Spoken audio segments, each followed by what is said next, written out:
ဇူလိုင်လပထမပတ်ကချင်ပြည်နယ်အရက်သားလူအခွင့်အရေးချိုးဖောက်မှုနဲ့ထူးခြားဖြစ်စဉ်များဇူလိုင်လပထမပတ်တွင်ကချင်ပြည်နယ်၌လူရမှုခိုးမှုနဲ့တိုက်ပွဲဖြစ်စဉ်များဆက်လက်ဖြစ်ပွားနေသလိုမြစ်ကျနာဗမော်လမ်းပေါ်ရှိနမ်ဆန်ရန်ကျွော်တွင်ဖြစ်ပွားခဲ့သည့်အုပ်စုဖွဲ့ဓမြတိုင်မှုဖြစ်စဉ်နဲ့ပတ်သက်၍သက်ဆိုင်ရာအာဏာပိုင်များကိုတိုင်ကြားထားတော့လေကျူးလွန်သူများကိုယနေ့အချိန်ထိဖမ်းဆီးရမိခြင်းမရှိသေးကြောင်းသိရပါတယ်။ထို့အပြင်ဘူတာအိုမြို့နယ်အတွင်းနေအိမ်ဖောက်တွင်ခိုးယူမှုများပုံမများပြားလာပြီးတပတ်လီ9ချိန်ခန့်ဖြစ်ပွားနေကြောင်းဒေသခံများကပြောပါတယ်။တုတ်တန်ရက်ကွက်ဂျူဘီလီစီဒမ်စကရုံဒမ်နဲ့ဇာရီတာကျေးရွာများအပါအဝင်နေရာအများအပြားတွင်အေရှန်မရှိချိန်များကိုအကြီးကချအခွင့်ကောင်းယူ၍ဖြစ်ပွားနေပြီးငွေကျပ်3,900ခန့်ခိုးယူခံခဲ့ရပါတယ်။တစ်ချိန်တည်းမှာကချင်ပြည်နယ်နဲ့စကိုင်းတိုင်းအဆက်ဒေသများ၌တိုက်ပွဲများဆက်လက်ပြင်းထန်နေပြီးအင်းတော်မေးစာချာမြစ်ကျနာမန္တလေးပြည်ထောင်စုလမ်းမကြီးပေါ်တွင်စစ်ကောင်စီတပ်၏စစ်ကြောင်းလှုပ်ရှားမှုများကြောင့်တိုက်ပွဲများဖြစ်ပွားနေပြီးခရီးတော်ပြည်သူများအနေဖြင့်တတိထားသွားလာရန်လိုအပ်နေကြောင်းဒေသခံများကြားအသိပေးမှုများရှိနေသလို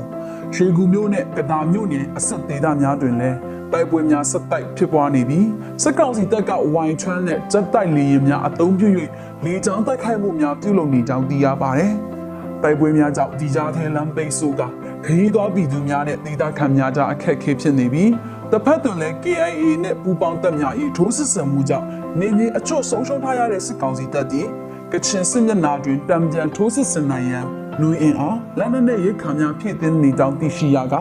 ဗမော်ရွှေကူအင်းတော်နဲ့မော်လူဒေသများတွင်စစ်ရေးတင်းမာမှုများဆက်လက်မြင့်တက်လာနိုင်ကြောင်းသုံးသပ်မှုများလည်းရှိနေပါတယ်။အလားတူဇူလိုင်လပထမပတ်အတွင်းစစ်ကောင်စီဘက်မှမြစ်ဆုံရေအားလက်စစ်စီမံကိန်းပြန်လည်အကောင့်ထေဖော်ရဲနဲ့ငင်းချင်ရေးဖိတ်ခေါ်မှုဆိုင်ရာသတင်းထုတ်ပြန်ချက်များထုတ်ပြန်ခဲ့ပါတယ်။စစ်ကောင်စီပြောရေးဆိုခွင့်ရှိသူကအာဏာသိမ်းခေါင်းဆောင်ဤတရုတ်နိုင်ငံရေခရီးစဉ်အတွင်းမြစ်ဆုံစီမံကိန်းပြန်လည်စတင်နိုင်ရေးဆွေးနွေးခဲ့ကြောင်းနဲ့စီမံကိန်းအကောင့်ထေဖော်ပါကလက်စစ်တပ်အားလိုအချက်ကိုဖြည့်ဆည်းနိုင်ပြီဟုပြောဆိုခဲ့ပါတယ်။ထို့အပြင်ကတိုင်းဒေသလက်နက်ကိုင်အဖွဲ့များအားငင်းချင်ရေးဆွေးနွေးပွဲတို့ဖိတ်ခေါ်ပြီးဖိတ်ခေါ်မှုကိုလက်မခံပါကလွတ်တွလွတ်ထိုက်ကြီးများကိုဆက်လက်လှုပ်ဆောင်ပြီးဟုပြောကြားခဲ့ပြီးရင်းအပေါ် KIO KIA ဖက်မှတနိုင်ငံလုံးကိုလွှမ်းခြုံနိုင်ပြီးအားလုံးပါဝင်သောနိုင်ငံရေးဆွေးနွေးပွဲမျိုးဖြစ်ပါကပါဝင်ဆွေးနွေးရန်အသင့်ရှိကြောင်းထုတ်ဖော်ပြောဆိုခဲ့ပါတယ်။သို့သောမြေပြင်တွင်စစ်စင်ရေးများလေကြောင်းတိုက်ခိုက်မှုများနဲ့အရက်သားများထိခိုက်ဒေဆုံးမှုများဆက်လက်ရှိနေခြင်းကြောင့်စစ်ကောင်စီ၏ပြောဆိုချက်များနဲ့လက်တွေ့အခြေအနေဒီ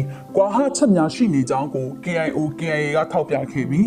KIO KIA ၏ထုတ်ပြန်ချက်အရဇွန်လအတွင်း KIA ထိန်းချုပ်နေခြင်းများတွင်တိုက်ပွဲ65ကြိမ်ခန့်ဖြစ်ပွားခဲ့ကစစ်ကောင်စီဘက်မှလေကြောင်းသူတို့နဲ့လက်နက်ကြီးတိုက်ခိုက်မှုများဆက်လက်ပြုလုပ်ခဲ့ကြောင်းဖော်ပြထားပါတယ်။နိုင်ငံတကာအနေဖြင့်လည်းမြန်မာနိုင်ငံအတွင်းဖြစ်ပွားနေသည့်ပဋိပက္ခနဲ့လူသားချင်းစာနာမှုအခြေအနေများပေါ်စိုးရိမ်မှုများဆက်လက်ဖော်ပြလည်ရှိကပဋိပက္ခဆိုင်ရာအချက်အလက်စောင့်ကြည့်ရေးအဖွဲ့ ACLED က2021ခုနှစ်စစ်အာဏာသိမ်းပြီးနောက်မြန်မာနိုင်ငံတွင်လူပေါင်း3သိန်းကျော်တည်ဆုံခဲ့ရကြောင်းထုတ်ပြန်ခဲ့ပြီးမြန်မာပဋိပက္ခဒီကမ္ဘာပေါ်တွင်လက်နက်ကိုင်အဖွဲ့အစည်းများအများဆုံးပါဝင်သည့်ပဋိပက္ခများအထက်မှတစ်ခုဖြစ်ကြောင်းကိုဖော်ပြထားခဲ့ပါတယ်။ထို့သောကုလသမဂ္ဂဒုက္ခသည်များဆိုင်ရာမဟာမင်းကြီးယို UNHCR ကစစ်အာဏာသိမ်းပြီးနောက်နေရစွန့်ခွာထွက်ပြေးရသူအရေအတွက်3.5 သန်းအထိမြင့်တက်လာပြီးလူသားချင်းစာနာမှုအကူအညီများအရေးတကြီးလိုအပ်နေစေဖြစ်ကြောင်းကိုထုတ်ပြန်ထားပါတယ်။ထို့ပြင်ရွှေကူမြို့နယ်တွင်စစ်ရေးတင်းမာမှုများမြင့်တက်လာမှုကြောင့်အရက်သားပြည်သူများအပေါ်တက်ရောက်မှုများပုံမှုပြင်းထန်လာနေပြီး KIA ဘက်မှရည်ရွှေ့ပြောင်းရန်အသိပေးထုတ်ပြန်ခဲ့သလိုတစ်ဖက်တွင်စစ်ကောင်စီဘက်မှလည်းဒေသတွင်းနေထိုင်ရန်တိုက်တွန်းမှုများလည်းရှိခဲ့ကြောင်းသိရပါတယ်။အင်းအခြေအနေများကြောင့်ဒေသခံများသည်လက်နက်ကြီးတန်နဲ့လေကြောင်းတိုက်ခိုက်မှုအန္တရာယ်များကြားလုံခြုံရသောရွှေ့ပြောင်းရန်အခက်အခဲများဖြစ်ရင်ဆိုင်နေရပါတယ်။ထို့အပြင်မြန်မာနိုင်ငံတွင်အသုံးပြုနေသည့် Starlink ဂျူးတို့အင်တာနက်ဆက်အချို့ကိုဝန်ဆောင်မှုခွင့်ပြုချက်မရှိတဲ့နေရာများမှာအသုံးပြုနေခြင်းကြောင့်ပိတ်ပင်ခံနေရကြောင်းသိရှိရပြီးထို့သောအင်တာနက်ဖြတ်တောက်မှုများကြောင့် Starlink ကိုအားထားအသုံးပြုနေသည့်ဒေတာပြည်သူလူထုများနဲ့အဖွဲ့အစည်းများအကြားစိုးရိမ်မှုများမြင့်တက်လာနေပါတယ်။ယခုတစ်ပတ်အတွင်းဖြစ်ပွားခဲ့တဲ့ဖြစ်စဉ်များကကချင်ပြည်နယ်တွင်တရားဥပဒေစိုးမိုးရေးအားနည်းမှုအယက်သားလုံခြုံရေးစိုးရိမ်ချက်များနဲ့လူသားချင်းစာနာမှုဆိုင်ရာစိန်ခေါ်မှုများဆက်လက်ရှိနေကြောင်းဖော်ပြနေသလိုအထူးသဖြင့်တိုက်ပွဲများနဲ့လေကြောင်းတိုက်ခိုက်မှုများကြောင့်အယက်သားများ၏အသက်ရှင်တန်ခွင့်လုံခြုံစွာနေထိုင်ခွင့်နဲ့လွတ်လပ်စွာသွားလာခွင့်များအပေါ်သက်ရောက်မှုများမြင့်တက်လာနေပြီးဤပဏိပက္ခတွင်ပါဝင်သည့်အဖွဲ့အားလုံးအနေဖြင့်အယက်သားကာကွယ်ရေးကိုဦးစားပေးဆောင်ရွက်ရန်လိုအပ်လက်ရှိနေကြောင်းကိုပညာရှင်တို့ကယခုလိုသုံးသပ်ထားပါတယ်။